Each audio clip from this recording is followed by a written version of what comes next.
আপনার জীবন থেকে একটা কথাই এমন হতে পারে, একটা কথার কারণে একজন মানুষের জীবন পুরা ধূলিসাৎ হয়ে যেতে পারে। বুঝেন নাই? কারণ যিনি তালাক দিছে নিজেই সাক্ষী, আমি দিছি, স্বীকারোক্তি দিছে না, আমি তালাক দিছি হুজুর, সমাধান কি দেন? তাইলে আপনারা অটো জেনে নিবেন যে তালাক দিয়া নিজেই স্বীকারোক্তি দেয় ও বউ তালাক। অনেক যুবক ভাই এসে আমাদেরকে বলে হুজুর একটা তালাকের মাসআলা দেন। আমরা অনেক সময় বলি বলেন আপনি কি তালাকের মাসআলা নিবেন? যুবকরা বলে হুজুর আমি তো বিবি তালাক দিছি, এইবার আপনি বলেন সমাধান কি? এইবার আপনারা নিজেরা মাসআলা শোনেন। কোন পুরুষ যদি নিজের বিবিকে তালাক দেওয়ার পরে নিজে যদি স্বীকারোক্তি দেয়, তাইলে আপনারা মাসআলা মনে রাখবেন, সাক্ষী খোঁজার আর কোনো দরকার নাই। বুঝেন নাই? কারণ যিনি তালাক দিছে নিজেই সাক্ষী, আমি দিছি, স্বীকারোক্তি দিছে না, আমি তালাক দিছি হুজুর, সমাধান কি দেন?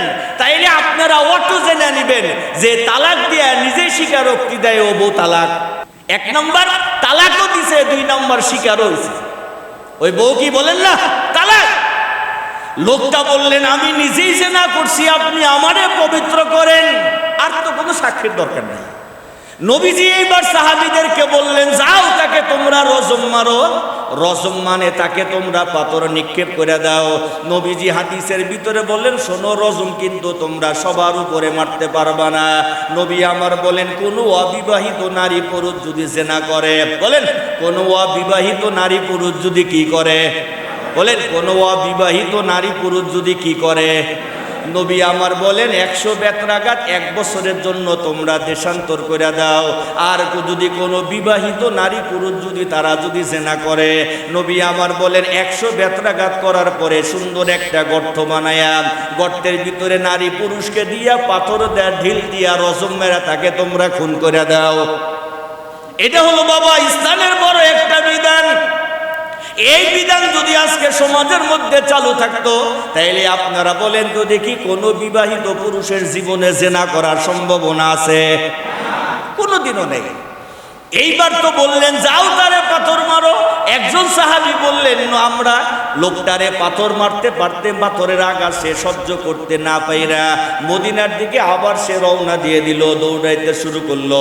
আমরা গিয়া কোনো একটা পাহাড়ের পাশ থেকে লোকটারে দইরা আবার পাথর মাইরা আমরা দুনিয়া থেকে তাকে বিদায় করে দিলাম। এই ঘটনা সমাপ্ত হওয়ার পর পরে একজন নারী নবীজির দরবার পর্যন্ত গেলেন, গিয়া বললেন নবী আমার আমি তো আপনার কাছে একটা বিষয় নিয়ে আসছি, আপনি আমাকে সমাধান করে দেন। নবী আমার ডেকে বললেন বলো মহিলা তুমি আমার কাছ থেকে কি সমাধান চাও? মহিলা ডেকে বললেন নবী আমি জিনা করছি, আপনি আমাকে পবিত্র করে দেন, তবে আমার একটা শর্ত হলো আগের সাহাবীর মতো আপনি আমাকে ফেরত দিতে পারবেন না।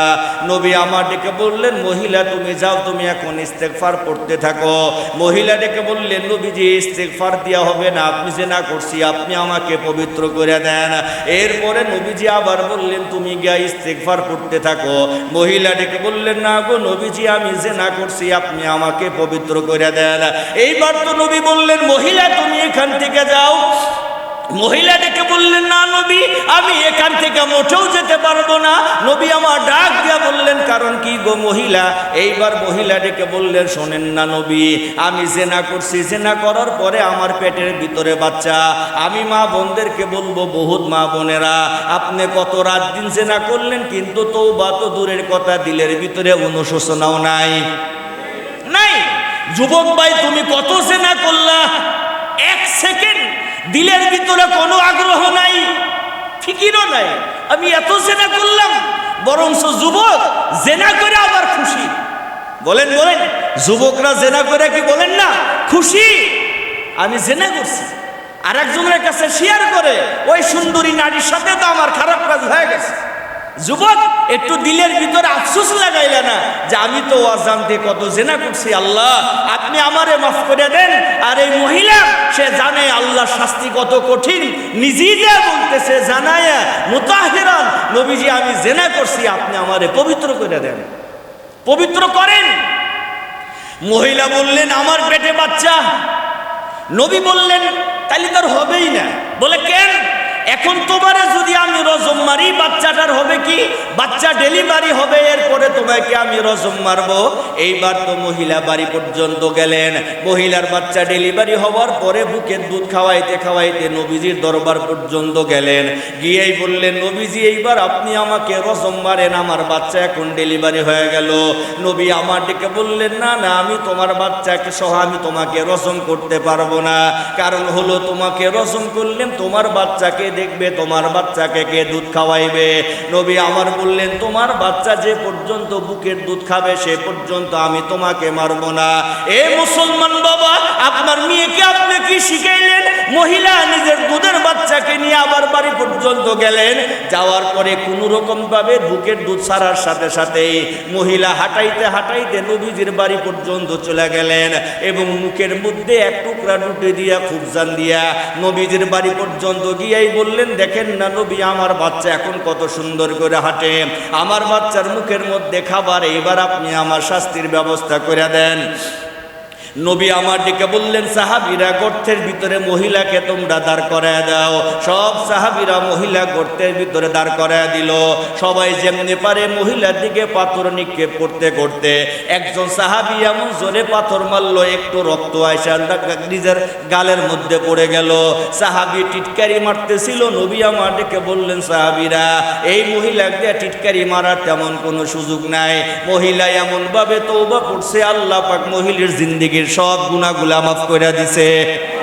এই জন্যই তো বাবা নবী আমার বলেন, শোনো আমার মুসলিম ধর্মের উম্মতেরা, ওয়ামুবতাগিন ফিল ইসলাম সুন্নাতাল জাহিলিয়া, আমরা ইসলামের ভিতরে থেকে আমরা কোনোদিন অন্যের ধর্মের কিচ্ছু মানব না। সবাই একমত আমার সাথে? আমার যত পোশাক আছে আমি আমার পোশাকগুলা পরিধান করব, আমার ইসলামের বিষয়গুলো আমি সব সময় খেয়াল করব, আমার মেয়েকে আমি ইসলামের পোশাকগুলা সুন্দর করে পরিধান করাবো, আমার বিবিকে আমি ইসলামের পোশাকগুলা আমি পরিধান করাবো, আমার ইসলামের ভিতরে যা হালাল এগুলাই আমি ক্রয় করব, হারাম কখনো কিনবো না।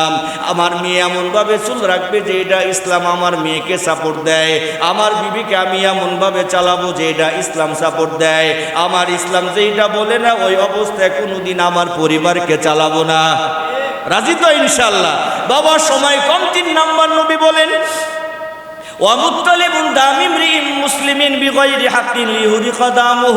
নবী আমার বলেন, শোনো উম্মতেরা, একজনের সাথে তোমার দুশ্মনী থাকলেই যে তার রক্ত ঝরাইতে হবে এইরকম না বাবা। এইটা তো আমরা দোষী, অনেক বড় দোষী।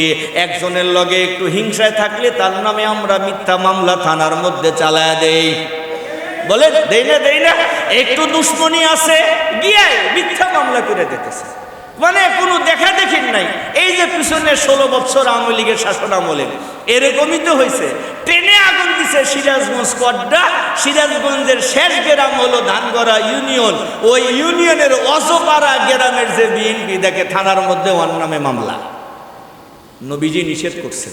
বলেন নবীজি কি করছেন? বলেন না, নিষেধ করছেন যে নিরপরাধ, যার কোনো অপরাধ নাই, তার থেকে তুমি বিচারকের কাছে যায়া তার বিচার দাবি করবা, তার শাস্তি দাবি করবা, রক্ত দাবি করবা, এটা হারাম। এই কাজ যারা করে তাদের উপরে আল্লাহ পাক গোসা অবস্থায় থাকে।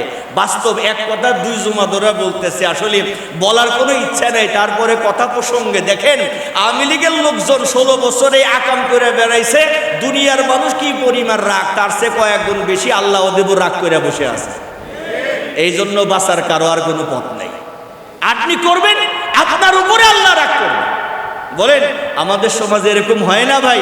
এই মহল্লায় তো দেখি একটু দ্বন্দ্ব বেজে গেছে, রাগারাগি, যায় থানার মধ্যে মামলা একটা চালায় দিয়ে আসছে। দুনিয়ার মিথ্যা কথা। সবচেয়ে মজার কথা কি জানেন? একজন মুসলমান যখন মামলা করে মিথ্যা কথা বলে, এসে কপাল পরা জাতি আর আমরা কি হতে পারি যে আমার স্বজাতি ভাই আমার নামে মিথ্যা কথা বলে বলে থানার ভিতরে মামলা দিয়ে আসতেছে। বুঝাইতে পারি নাই। আমার নামে এক সময় মামলা ছিল কালিয়া করে, আমি নাকি জঙ্গি, মামলা হয় নাই, আমাকে ডেকে নিছিল।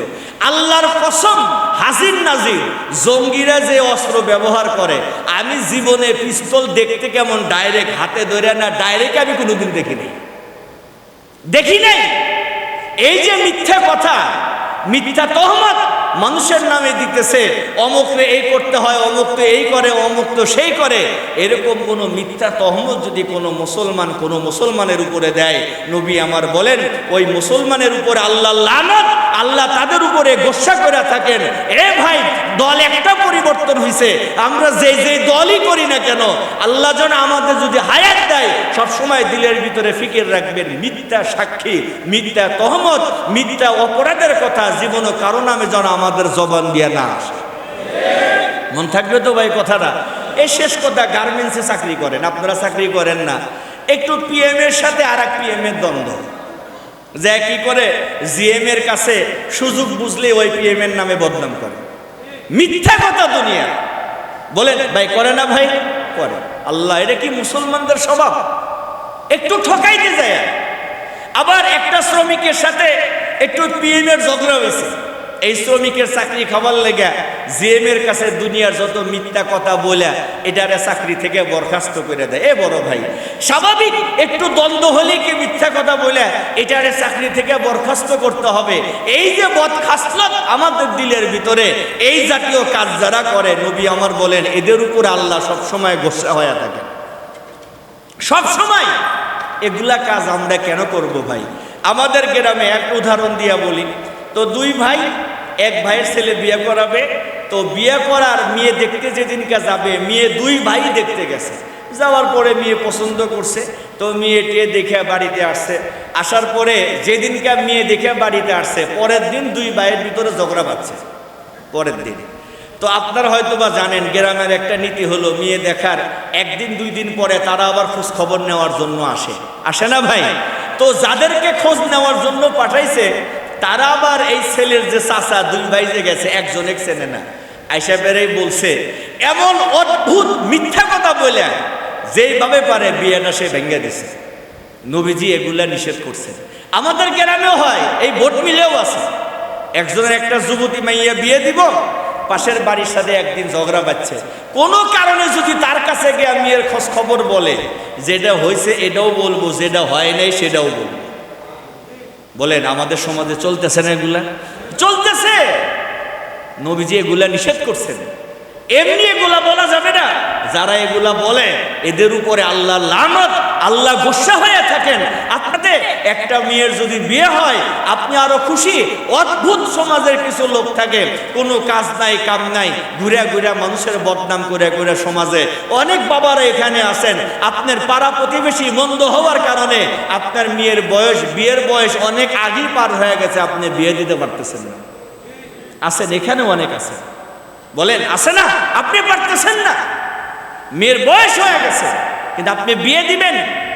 এই জন্যই তো কোন এক বুজুর্গ উনি লিখছিলেন যে আমার জীবনে তিনটা জিনিস দরকার। কোন এক নবী আল্লাহর কাছে সবসময় দোয়া করছেন, আল্লাহ, এক নাম্বার, আমার তুমি যেখানে বসবাস করো পাড়া প্রতিবেশী যেন ভালো হয়। যার প্রতিবেশী খারাপ, ওর চেয়ে অশান্তির দুনিয়াতে আর কেউ নাই। আর যার প্রতিবেশী ভালো, সে দুনিয়াতে খুব ভালো আছে।